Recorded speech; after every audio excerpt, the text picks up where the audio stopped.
to welcome FCM CEO Carole Saab.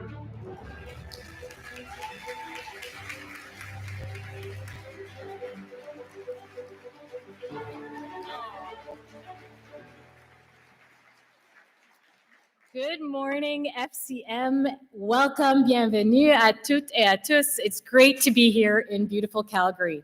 Thank you, Catherine, for that very kind introduction.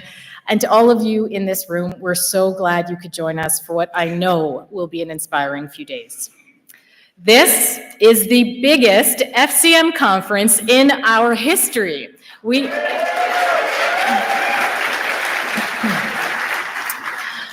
are officially sold out for the first time ever with a record-breaking number of attendees. There are over 3,100 of you here.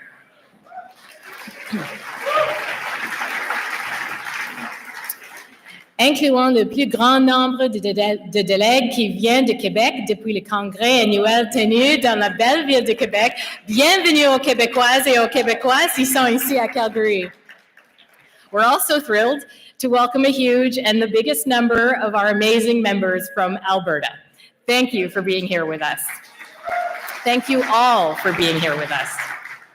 And let me first give a huge shout out to Mayor Gondek and her team for the warm welcome. You know, hosting the FCM annual conference is a very big job every year.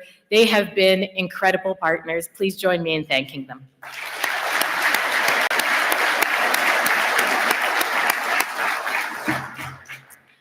Notre président Scott Pierce, que vous aurez l'occasion de voir tout au long du congrès, y a aussi joué un rôle. Il a consacré la dernière année à aller à votre rencontre chez vous, dans vos collectivités.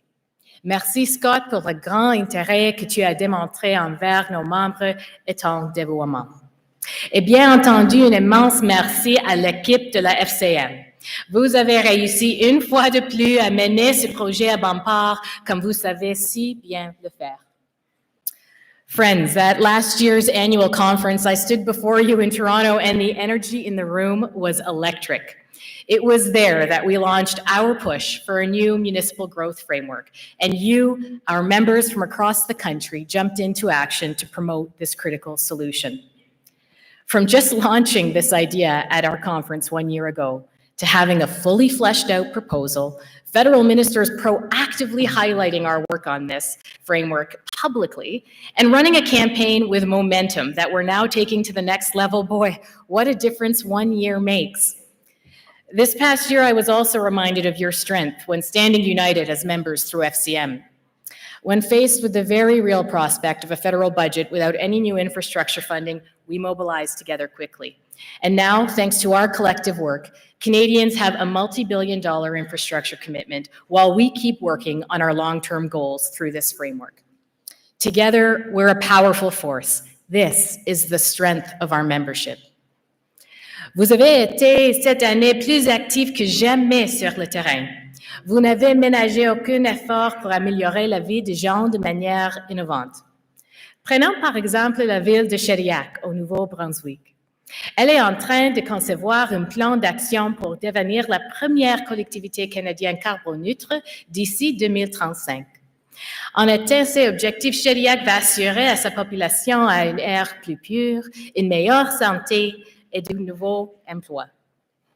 For the town of Innisfil in Simcoe County, Ontario, growth and job creation have been a key focus. Building on their successful partnership with Toronto Metropolitan University's Business Incubator, the town launched new programs to support startups and existing growth-focused businesses, helping local business continue to innovate and thrive. Victoriaville, au Québec, a lancé le programme 3-30-300, une initiative originale qui vise à ce que chaque résidente et résident puisse 1. Admirer 3 arbres de sa fenêtre, 2. Vivre dans un quartier agréable ayant un couvert forestier de 30%, et 3.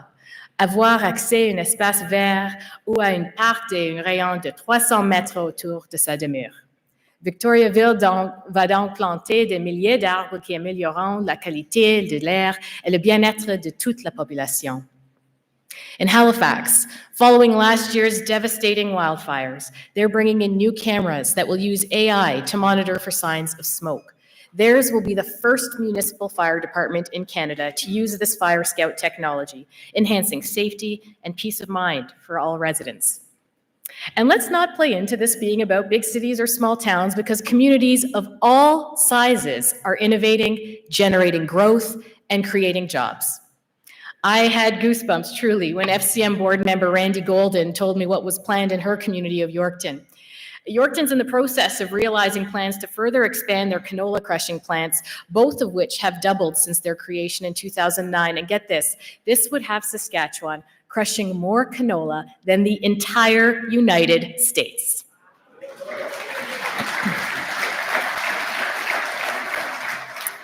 Growth is being driven in your communities, and the people who call them home deserve to see the benefit of that revenue put back to work in making their lives better. And here in Alberta, FCM's past president, Tanine Rudick, shared an example with me just recently of what her community, Vegreville, is doing to turn lemons into lemonade. When her community's immigration center was unexpectedly closed, causing a loss of almost 10% of their community's jobs, Vegreville used hard-won ISIP funds to build Prosperity Industrial Park, a place dedicated to agriculture-based manufacturing. Now, its first tenant, a sustainable green wallboard manufacturer developing affordable housing, has a new residential project planned right in Vegreville. And because we're here in beautiful Alberta, I'm going to take the liberty of showing one more example from this great province. The county of Vermilion River has a project which recovers excess methane gas from oil fields that would otherwise be flared or vented and provides it to residential and industrial customers. They complement it with a fleet and compressed natural gas refueling station, all at zero cost to taxpayers. This innovative project not only reduces energy costs for users, but it also reduces emissions. Trust me when I say this, that these examples are just the tip of the iceberg. From Port Alberni to Shippagan to Chesterfield Inlet, lives are made better and communities strengthened thanks to the folks in this room.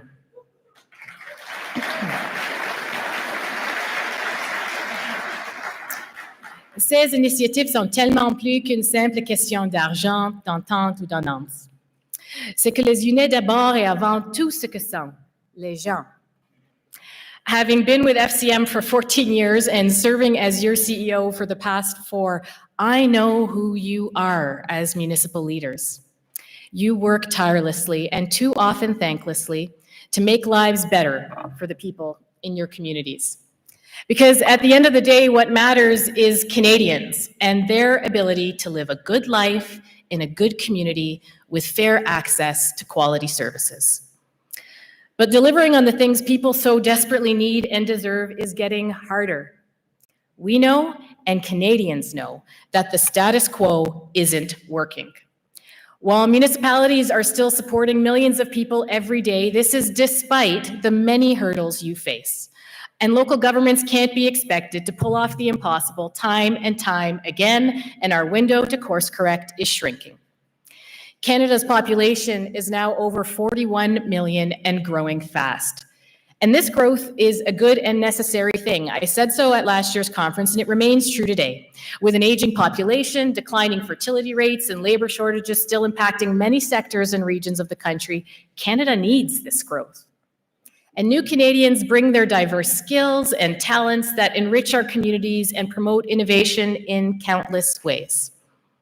Mais le vrai problème, je vais le vous dire, c'est que nous n'avons pas du plan pour transformer cette croissance en succès.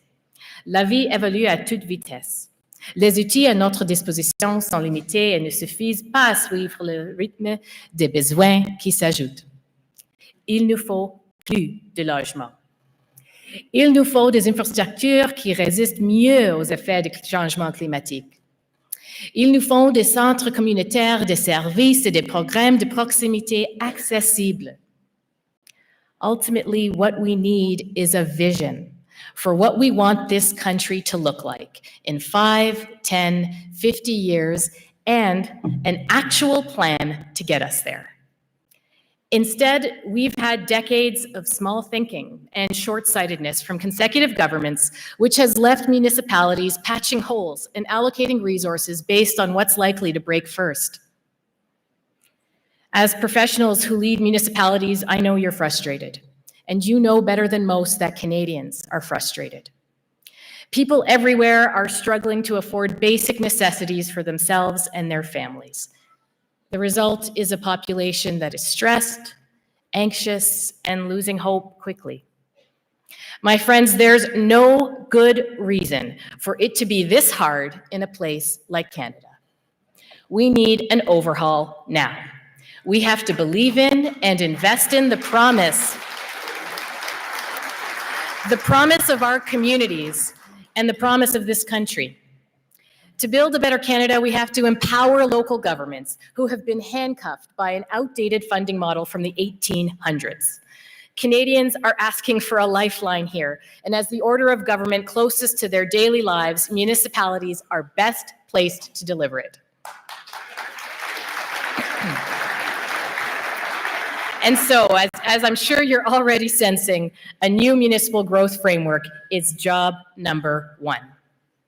Now, with a comprehensive policy position, we'll work and negotiate with partners on the specifics, but let me state again very clearly. The framework must include new revenue tools fit for the 21st century, as well as predictable funding that grows with the economy. This would give our communities the authority and resources they need to deliver real results for people. C'est ce message que nous avons martelé haut et fort au cours des 12 derniers mois. Et les décideurs l'ont bien entendu. Parce qu'ils savent que la population mérite d'avoir accès à des services et à des programmes qui répondent à ses besoins, qu'elle mérite un milieu de vie agréable et sécuritaire.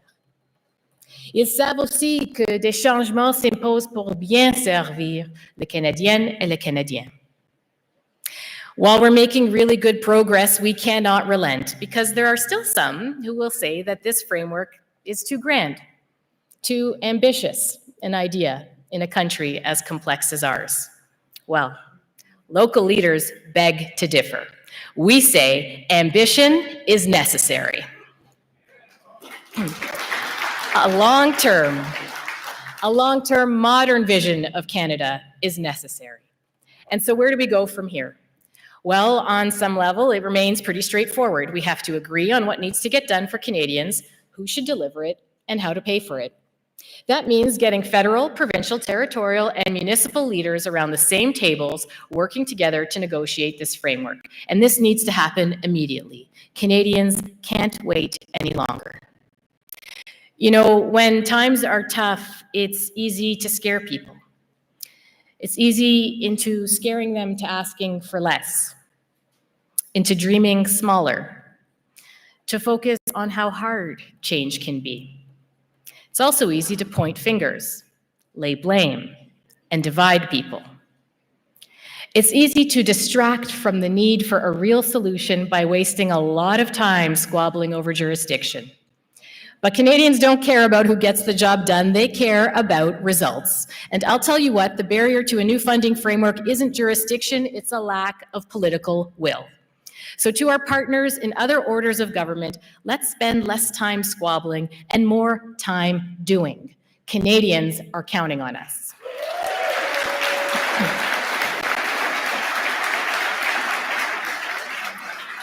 And on behalf of the people we serve, local leaders will not lower our ambition, nor will we quietly accept blame instead of a plan. Canadians deserve to realize big dreams in the communities they call home, because governments should in fact do big and, yes, hard things. Speaking of getting big things done, let me address a growing concern threatening your ability to serve Canadians, the harassment of local elected officials. Whether we're personally impacted or not, every single one of us should be united in saying enough is enough.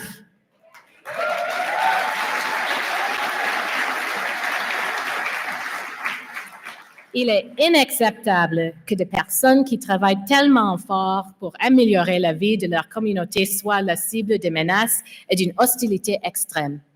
Et trop souvent, ce sont les femmes et les membres du groupe en quête d'équité qui sont les plus ciblés. Non seulement ces abus font souffrir les élus, ils minent aussi le fondement même de notre démocratie. FCM will be taking on a bigger role in leading this conversation. It is crucial that we restore civility in our discourse and foster a nationwide culture of respect.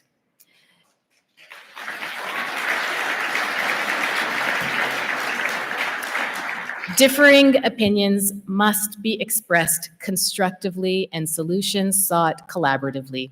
Together, we can build a more effective democratic process, one that allows our local leaders to serve without fear for their personal safety and reflects the best of who we are.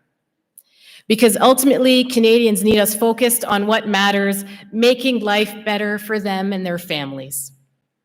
Friends, you're already doing incredible work to innovate and deliver for your communities. So imagine a future where you're empowered to accomplish even more for people. A future where young people everywhere have immediate access to quality mental health services, where all Canadians have a roof over their head, and housing is fairly priced, safe, and abundant. Imaginons un avenir où l'eau est propre et les espaces verts sont accessibles à toutes et à tous, où les nouveaux diplômés peuvent trouver des emplois de qualité dans la communauté qui les a vus grandir, where public transit networks are modern, affordable, and will quickly get you from A to B across big cities and between smaller towns. A country where retirement isn't some distant dream, but an earned and exciting chapter to look forward to. This isn't some crazy utopia beyond our reach. This is possible, urgent, and necessarily ambitious. It's what Canada can and should be. We're betraying this generation and the next if we settle for anything less. How we choose to enable our communities will make or break this future. It is up to us. So to our federal, provincial, and territorial partners, and to our members, let's seize this moment. No more delays. No more patchwork policies. Canadians deserve better. Indeed, they deserve hope. So let's start building better lives for people together. The time for big ideas is now.